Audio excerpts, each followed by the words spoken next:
सभी भक्तों को श्री शिवाय नमस्तुभ्यम हर हर महादेव। श्री महात्मा शिव महापुराण कथा जो गुरुजी वाच रहे हैं, तो आज छठे दिवस की कथा थी। उस छठे दिवस की कथा में गुरुजी ने धन प्राप्ति का एक अचूक उपाय बताया है। धन की बिल्कुल भी आपके पास में कमी है, यदि आप सीहोर जाने का मन बना रहे हो और सीहोर नहीं जा सकते हो, तो एक बार सीहोर जाने से पहले यानी कि जो महाशिवरात्रि के दिन कि एक दिन पहले कथा होने वाली है 7 मार्च से कुबेरेश्वर धाम में। वहाँ जो कथा होने वाली है और आप उस कथा में जाना चाहते हो, तो ये उपाय, और यदि आपके पास में धन नहीं है तो ये उपाय अवश्य ही करके जाए।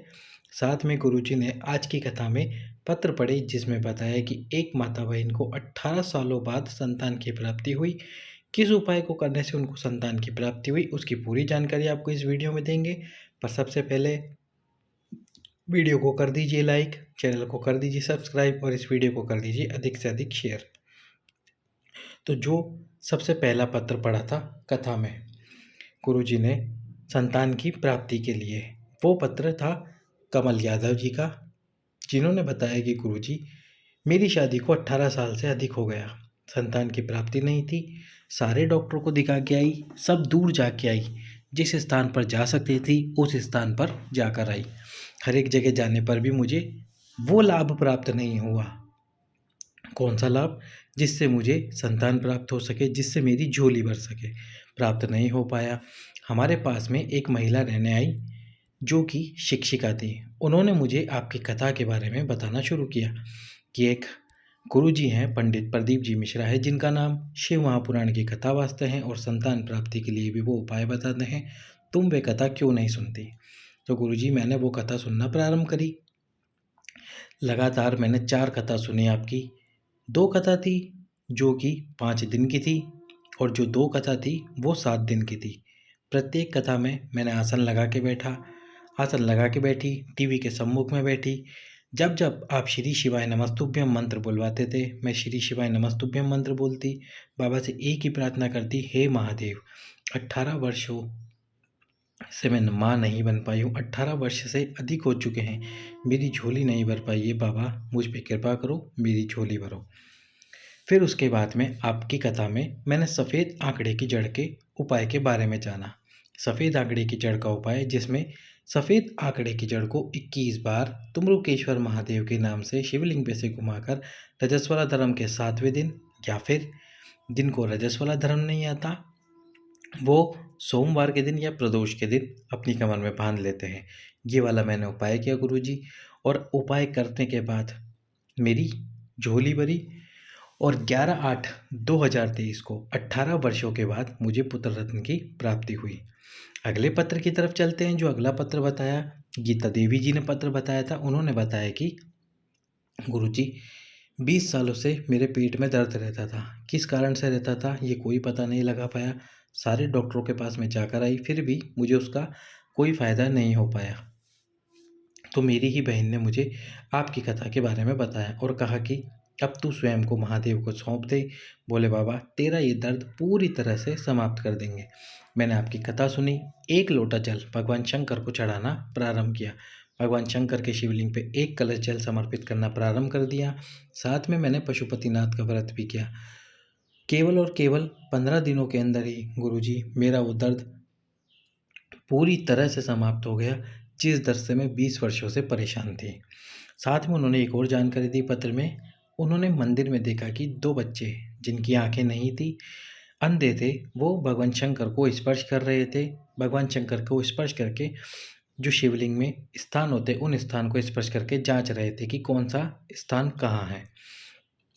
मैंने उनसे जानकारी ली तो उन्होंने बताया वो दोनों 15 वर्ष के थे और बताया कि वो दोनों अंधे हैं, उन्हें आंखों से दिखाई नहीं देता। तो फिर मैंने उनके घर के बारे में पूछा, माता पिता के बारे में पूछा, तो उन्होंने कहा हम हमारी नानी के यहाँ रहते हैं। तो मैंने उनसे कहा कि तुम क्यों ना एक बार गुरुजी, जो कि सीहोर का वर्णन करते हैं, कुबेरेश्वर धाम का वर्णन करते हैं, वहाँ जाके आते हो, साथ में शिव महापुराण की कथा भी सुनो, क्या पता बाबा तुम पर कृपा कर दें।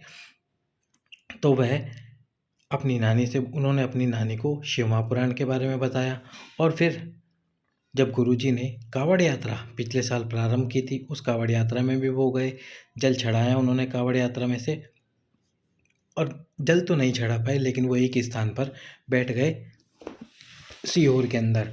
कावड़ यात्रा में किसी कावड़ यात्रा के व्यक्ति की लाठी उनके शरीर पर लग गई और जो उनकी नेत्रों से उनको दिखाई नहीं देता था, उनकी नेत्रों से उनको दिखाई देना प्रारंभ हो गया। ये चमत्कार था महादेव का, जो कि दो बच्चों को नेत्रों से दिखाई नहीं देता था, उनको नेत्रों से दिखाई देना प्रारंभ हो गया। अगला जो पत्र था वो था पूनम सोनी जी का, जिन्होंने बताया कि 1 साल से मैं परेशान थी, मेरे गले के अंदर गांठ थी। 1 साल निकला, 2 साल निकल गए, 2 सालों से परेशान थी मेरे शरीर के गले की गांठ से।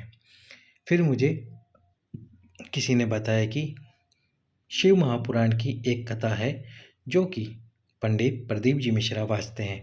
मैंने आपकी कथा सुनना प्रारंभ करा, एक कलश जल चढ़ाना प्रारंभ करा, साथ में एक बेलपत्र भगवान शंकर के शिवलिंग पे समर्पित करा और उस बेलपत्र को नंदीश्वर के पीछे की तरफ बैठकर, नंदीश्वर के पास में बैठकर उसको खाना प्रारंभ करा। 15 दिनों के अंदर ही मेरे गले के कीटाणु समाप्त हो गई। तो ये थे कुछ पत्र। अब जो हम आपको उपाय बताने वाले हैं, जो आज की कथा का उपाय है, गुरुजी ने कहा यदि आपका मन है सीहोर आने का, आपकी इच्छा है सीहोर आने की, जो 7 मार्च से कथा प्रारंभ हो रही है, और आप सीहोर नहीं आ सकते क्योंकि आपके पास में धन की कमी है, या फिर किसी और कारण के लिए भी आपको धन की आवश्यकता है, आपके पास में धन की कमी है, धन प्राप्त नहीं हो रहा, तो आप ये उपाय अवश्य ही करें। 7 बेलपत्र वाला, साथ में 5 स्थान पर जल वाला। उपाय आपको किस प्रकार से करना है, 7 बेलपत्र ले लेने हैं और एक कलश में जल भरना है, पर जल कब भरना है उसकी जानकारी भी आपको देते हैं।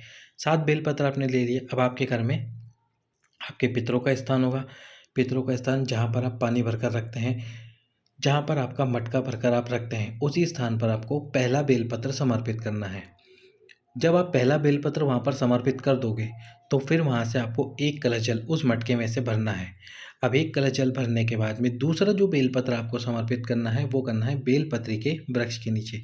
बेलपत्र के वृक्ष के नीचे दूसरा बेलपत्र समर्पित करोगे। समर्पित करने के बाद में उस बेलपत्र के ऊपर थोड़ा सा जल किस में से डालना है आपको, इस कलश में से। इस कलश में से थोड़ा सा जल उस बेलपत्र के ऊपर डाल देना है।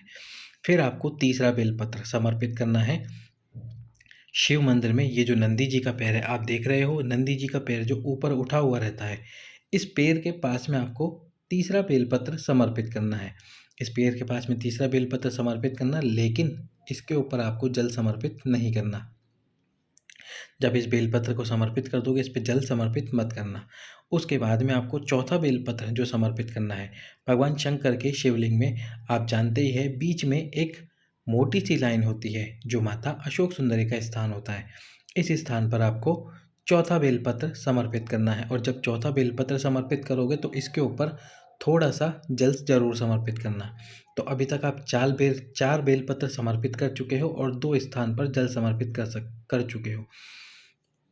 2 स्थान कौन से, एक बेलपत्री और दूसरा ये माता अशोक सुंदरी। 5वां जो आपको बेलपत्र समर्पित करना है ये माता पार्वती के हस्तकमल पर, लेकिन इसको समर्पित करने का एक तरीका है। अब देखो आपको क्या करना है। यदि आप दक्षिण दिशा में मतलब पीछे की तरफ है तो आपको सामने की तरफ, ये सामने वाले भाग पर बेलपत्र समर्पित करना है और जल समर्पित करना है। यदि मान लो आप इस दिशा में हो तो इस दिशा में यदि खड़े हो, इस दिशा से जल समर्पित कर रहे हो, तो आपको इस स्थान पर वो बेलपत्र समर्पित करना होगा और जल समर्पित करना होगा।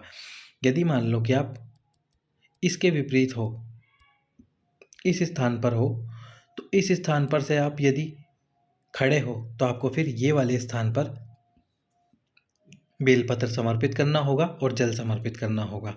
तो आप जिस भी स्थान पर खड़े हो, समझ गए होंगे कि जिस भी स्थान पर आप खड़े हो, इस स्थान पर खड़े हो तो यहाँ बेलपत्र समर्पित होगा। सामने की तरफ खड़े हो तो शिवलिंग के पीछे की तरफ बेलपत्र समर्पित होगा। शिवलिंग के पीछे दक्षिण दिशा में खड़े हो तो इस स्थान पर बेलपत्र समर्पित करोगे। इस जगह पे खड़े हो तो यहाँ बेलपत्र समर्पित करना, मतलब आपके विपरीत में समर्पित कर देना है आपको। उसके बाद अगला बेलपत्र, और जो बेलपत्र माता पार्वती के हस्तकमल पर आप समर्पित करोगे उस पर भी आपको जल समर्पित कर देना है।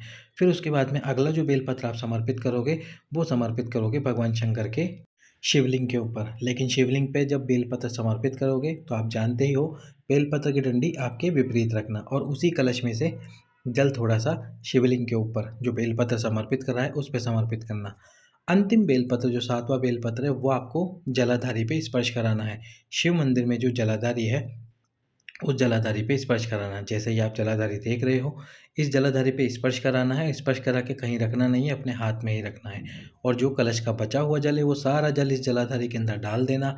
इस प्रकार से 7 बेलपत्र और साथ में 5 स्थान पर जल वाला ये उपाय जो कि धन की प्राप्ति के लिए है, संपदा की प्राप्ति के लिए, यदि आप ये उपाय करते हो और आपके पास में धन की भी कमी है और आप करते हो, तो बाबा आपको जो कुबेरेश्वर धाम में कथा प्रारंभ होने वाली है महाशिवरात्रि के पर्व पर, उसमें अवश्य ही बुलाएगा। एक बार ये उपाय अवश्य ही करना, या तो आप ये उपाय आज ही कर लो या फिर जो भी प्रदोष आने वाली है उस प्रदोष के दिन ये उपाय अवश्य ही करो। आगे हम आपको ये उपाय पूरा करके भी दिखाएंगे। सभी भक्तों को श्री शिवाय नमस्तुभ्याम। हर हर महादेव।